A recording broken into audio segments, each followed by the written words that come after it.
Di video kali ini gue akan menjelaskan ya 5 level manusia di game kapitalisme. Level 1 ya, level 1 ini level yang paling bawah, yaitu pekerja. Mereka adalah orang yang gue sebutnya adalah penjual waktu. Mereka aktif menukar waktunya untuk mendapatkan uang yang tidak seberapa. Ini penghasilan kalian rumusnya sederhana ya, waktu dikali dengan tenaga itu sama dengan penghasilan kalian. Contohnya apa sih pekerja level 1 ini? 1. Karyawan pabrik ya kan? Admin. Orang ngelinting rokok, ulang terus, linting lagi, ulang lagi. Data entry, masukin data. Mereka itu bekerja dalam sistem, tapi nanti ini bedanya sama level 2. Yang level 1 ini tidak bisa melihat tangganya. Biasanya level 1 ini kesulitan ya, hidupnya kegencet dari mana-mana. Mereka harus biayain orang tuanya, mereka biasanya sandwich generation juga. Contohnya seperti karyawan ya kan, yang scan barcode titit gitu di supermarket. Itu adalah pekerja level 1, gampang sekali digantikan. Office boy, nyapu. Ini adalah pekerjaan pertama yang akan nanti digantikan ketika revolusi digital itu datang. Mereka ini bergantung penuh ke pemberi kerja. SP1, SP2, SP3 selesai. Mereka nggak bisa makan lagi. Mereka ini yang paling rentan terhadap yang namanya inflasi, ya kenaikan harga barang ya dan jasa, gelombang-gelombang seperti PHK dan krisis keuangan global.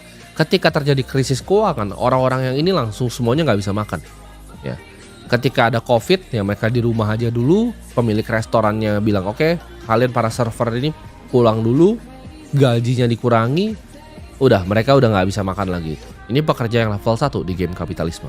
Level 2 dari game kapitalisme ini kita udah naik ke tangga yang kedua, yaitu pekerja terampil. Ini masih nuker waktunya untuk skill, tapi pekerjaan yang dikeluarkan, ya value yang dikeluarkan ke dunia itu lebih terampil.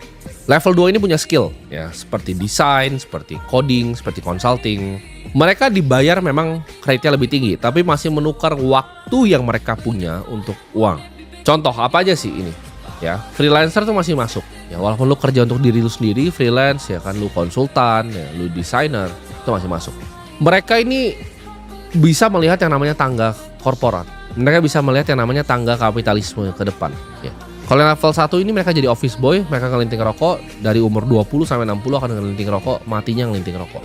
Sedangkan pekerja terampil ini mereka bisa ada laddernya, ya. Ketika mereka jadi teller, mereka bisa naik ke atas jadi manajer. Ya, mereka bisa jadi kepala cabang, bisa kerja di head office, mereka bisa jadi direksi nantinya, direktur operasional, lalu direktur utama. Ini mereka bisa lihat tangganya, ya. Ketika consulting lagi masih intern, ya kan, awal-awal mulai, lalu bisa naik nanti jadi senior partner, jadi general partner. Ini mereka ada tangganya untuk naik. Dan ini beragam, ada yang income dari 10 juta per bulan. Pekerja terampil tuh ada yang juga sampai ratusan juta per bulan sampai miliaran per bulan. Pendapatan memang lebih tinggi, tapi ya pekerja terampil ini jam kerjanya lebih banyak.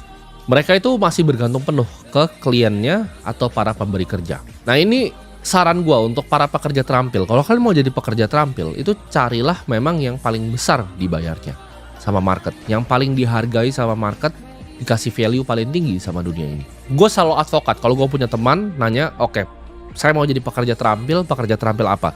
Gue akan kasih langsung 2 industri. Satu adalah finansial, ya, finance. Yang kedua adalah engineer. Ya, ini bisa teknologi, bisa mekatronika, bisa robotik. Engineer, ya. Antara lu jadi orang finance atau jadi engineer. Kenapa? Karena ini clear, ya. Gajinya langsung besar di depan. Engineer itu akan sangat berguna, ya, ketika dunia ini akan transisi dari energi lama ke energi yang terbarukan, energi baru. Ini banyak sekali ya, seperti geothermal, seperti solar. Solar tuh akan pakai engineer banyak sekali. Pasti akan dipakai, pasti ada kegunaannya di bumi ini. Sedangkan finance, kalau lu bisa masuk ke dalam namanya high finance, itu besar sekali uang. Pekerjaannya, gue sebut di venture capital, di private equity, apalagi di hedge fund, itu besar sekali uang. Kalau lu intern, lu jangan bayangin seperti di sini, ya kan? Lu misalnya intern di perusahaan internasional di Indonesia, gajinya mungkin paling tinggi itu 7,5 juta. Kalian tahu gaji tahunannya kalau kalian intern di hedge fund seperti Jane Street? Jawaban $250.000. Itu starting salary. Gaji awalnya tuh 4 miliar setahun. Itu intern, itu level apa, jongos itu yang disuruh ambil minum. Jadi kalian harus pilih ya, industrinya itu yang benar. Jawabannya adalah finance dan juga engineering. Kalau mau jadi pekerja terampil, gue nggak rekomen ambil yang lain karena yang lain sampah menurutku. Level 3 ya. Level 3 dari game kapitalisme ini udah mulai di tengah nih. Kalau kita piramid ya kan, piramid manusia ini dari yang di tengah. Level 3 itu adalah pengusaha. Ini mereka adalah orang-orang yang membangun sistem. Mereka ini adalah level di mana manusia mulai bangun mesin untuk mencetak uang. Mereka mulai mengerti yang namanya leverage, bagaimana cara menggunakan karyawan, bagaimana caranya menggunakan yang namanya capital, uang, permodalan. Mereka mulai ngerti yang namanya capital structure, uang ini di kemana aja. Mereka mulai mengerti ya produk dan jasa ini mulai mungkin skillnya udah variatif ya. Mereka nggak cuma ngerti produk dan jasa yang mereka kasih, mereka harus ngerti gimana cara marketingnya, mereka harus ngerti gimana cara menjual salesnya, mereka harus ngerti operasionalnya seperti apa, mereka harus ngerti cara pencatatan finance seperti apa, mereka harus mengerti IT itu seperti apa untuk mensistemkan semuanya. Mereka harus mengerti juga bagaimana caranya HR, mereka harus ngerti cara recruiting orang-orang talent terbaik, cara memiliki orang dengan talent kelas A di perusahaan seperti apa. Ini mulai mereka mengerti semuanya. Tapi balik lagi, ini ada levelnya. Kayak pekerja terampil, ada yang 7,5 juta, ada yang 1 miliar sebulan. Ada juga pengusaha yang cuma 20 juta sebulan, ada pengusaha yang 20 miliar sebulan. Ini resikonya paling tinggi ya, karena bisa bangkrut, tapi ini skalanya paling besar. Ini level manusia itu udah berubah, dia udah berevolusi jadi para pembuat sistem. Di level pengusaha ini banyak yang harus dipikirin, dari kesejahteraan karyawannya ya. Ini gimana nih cara manage perusahaan 10 orang, cara manage perusahaan 45 orang, cara manage perusahaan 100 orang tuh berbeda. Struktur permodalannya seperti apa. Dan ini levelnya banyak ya. Ketika lu jadi pengusaha ya, lu mulai mengerti tadi yang gue sebut antara leverage waktu orang, lu udah gak tukar nih waktunya untuk uang lagi, dan lu leverage capital lu sendiri, capital yang di-generate dari bisnisnya, dan bahkan juga capital orang ya. Capital orang ini siapa? Ini gue akan masuk ke level keempat. Level keempat dari tangga kapitalisme ya, piramid lah gue sebutnya. Piramid kapitalisme ini level 4 adalah investor. Mereka bukan pembangun sistem lagi, mereka sudah naik kelas, mereka adalah pemilik dari sistem. Investor tuh nggak bekerja, dia nggak datang ke kantor. Ya. Investor itu bukan datang untuk mempekerjakan sistemnya, tapi memiliki sistemnya, dia beli sistemnya. Mereka udah mendapatkan pendapatan pasif dari kepemilikan bisnis, mereka sudah tidak bekerja. Mereka mulai bermain di game modal ya.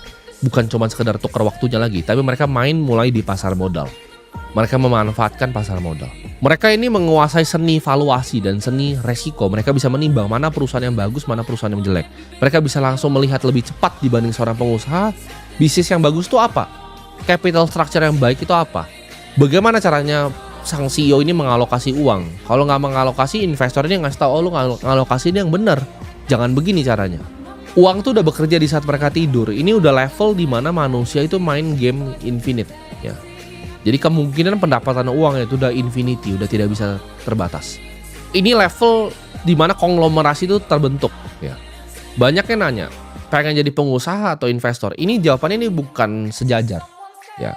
Pengusaha dan investor itu tidak pernah sejajar. Investor itu selalu di atas pengusaha. Karena investor adalah level terakhir dari pengusaha. Kita contoh ya, Grup Salim. Ketika mereka sudah bikin banyak sekali perusahaan, akhirnya apa? Mereka konsolidasi, mereka bikin di Hong Kong namanya First Pacific. Ini konglomerasi seperti Berkshire Hathaway, mirip. Jadi mereka berinvestasi di banyak perusahaan, di tambang, di energi, di Singapura, data center di Indonesia. Ketika bisnis-bisnis sudah jalan, mereka naik kelas menjadi seorang investor. Sama seperti grup Jarum, ketika sudah jadi Jarum, mereka jadi investor, Polytron, BCA.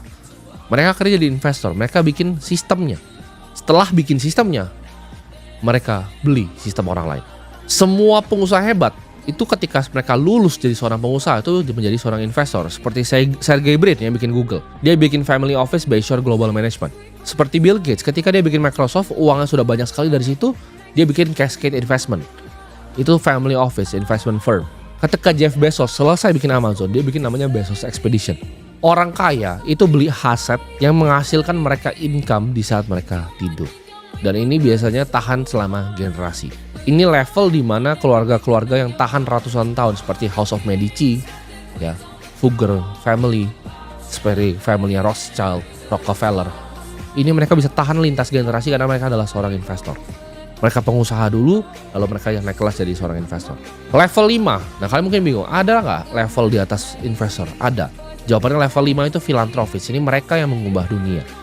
Kalau kalian lihat orang-orang seperti Bill Gates ketika dia disebut punya Microsoft, punya Cascade Investment, mereka punya Bill and Melinda Gates Foundation, mereka punya foundation. Rockefeller ya, ketika sudah bikin Standard Oil, punya family office sendiri. Dia bikin apa? Betul, dia bikin Rockefeller Foundation.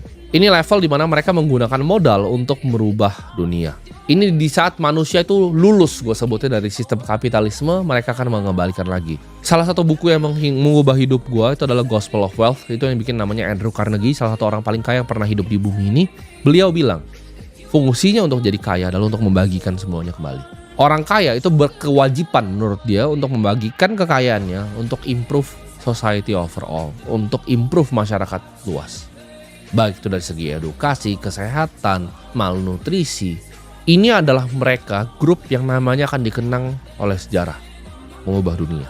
Mereka yang punya visi akan dunia yang lebih baik dan mengorbankan harta yang sulit didapatkannya untuk kepentingan banyak orang. Jadi ketika lu udah jadi pengusaha, ya kan, lu jadi level investor, lu jadi seorang filantropis. Kita bisa lihat Chris Horn dari TCI Fund Management. Dia bahkan bikin namanya TCI, The Children's Investment Fund, untuk anak-anak di seluruh dunia. Ketika George Soros sudah jadi trader yang paling jago, apa yang dia bikin? Dia bagikan lagi ke semua dunia. Ketika Warren Buffett sudah jadi investor terhebat yang pernah hidup, bikin triliun US dollar. Triliun US dollar. Sekitar 16.000 triliun rupiah ini perusahaan. Dia bagikan 99% untuk dunia. Nah, pertanyaannya sekarang, lu di level mana dan mau nggak lu belajar untuk naik tangganya?